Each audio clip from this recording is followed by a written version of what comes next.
Dowladda Soomaaliya ayaa diyaarad wada gargaar loogu talagalay in lagu caawiyo dadka abaaraha ay saameeyeen u dirtay degmada Doolow ee gobolka Gadow.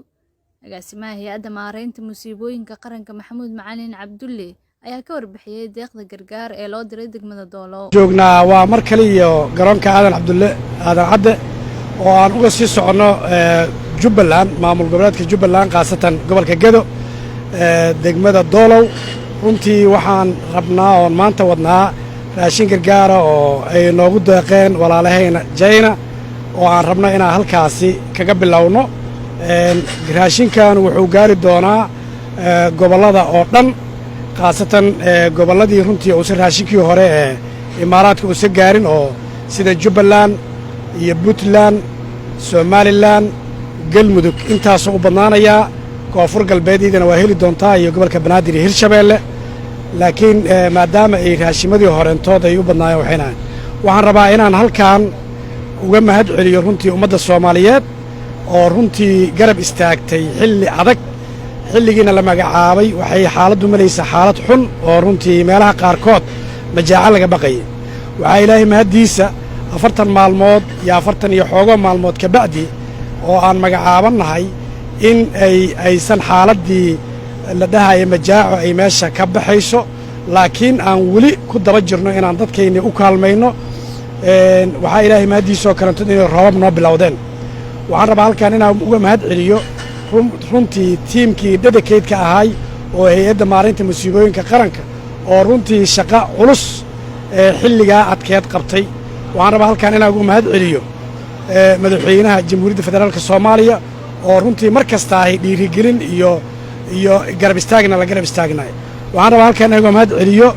Prime Minister Xamse Cabdi Barre runtii oo aan habeen iyo maalin ka seexan inuu hay'adda kaalmeeyo inuu shaqada ku kaalmeeyo inaa hawsha dalka dhibaatada ka taagneedayo abaarta ay keentay laga badbaado majaaco waxaan rabaa halkaan inagu mahad celiyo beesha caalamka oo runtii na garab istaagtay xilli adag oo runtii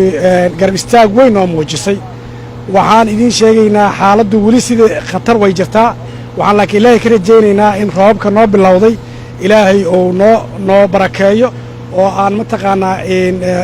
qacmahayna wax ku tabcano waxaan kaloon rabnaa inaan idin sheegno in roobabku laftikooda ay keeneen daadad runtii oo hadda laga sheegayo dabaylo ba'an ay jiraan oo dhinaca bari iyo runtii waqooyiga u badan waxaan rabnaa insha Allahu tacaala haddii Ilaahay yiraahdo in daadadkaasi iyo iyada laftikeeda laga digtoonaado xaalado waxaa jiro runtii oo maalmaha soo socda dabaylo lagu sheegayo waxaan Ilaahay ka rajaynaynaa dhibka alla naga hayo waxaan rabnaa ummadda Soomaaliyeed inay sideeda isu garab istaagto waxay hay'addu laftikeeda ku howlan tahay inay ummadda uga digto dabaylahaas iyo xaaladaas cimilada oo jiro inay uga digto waxaa kalentoodan hay'addu ay ku mashquulsan tahay maadaama dalka uu dagaalo ku jiro oo uu rafaad ku jiro in ay mataqaanaa u kaalmayso oo ay qaado dhaawacyadii iyo ka soo daabusho meelihii dhaawacyadu ay yaaleen oo sidii beledweyne maxaas haddana waxaan ka codsannay dawladda walaalahayna Qatar inayna kaalmayso waxayna noo soo diraysaa diyaarad ambalaasa oo lagu qaadi doono dhaawacyadii ugu horreeyey oo 6 iyo 10 qofooda waxaan Ilaahay ka rajaynaynaa guul aad iyo aad u mahadsantihiin iskaalmeyn waxaan ummadda Soomaaliyeed ama ha naqato dhinaca dagaalka iyo baaxadda ay waxsan tahay ama ha naqato abaaraha aad iyo aad u mahadsantihiin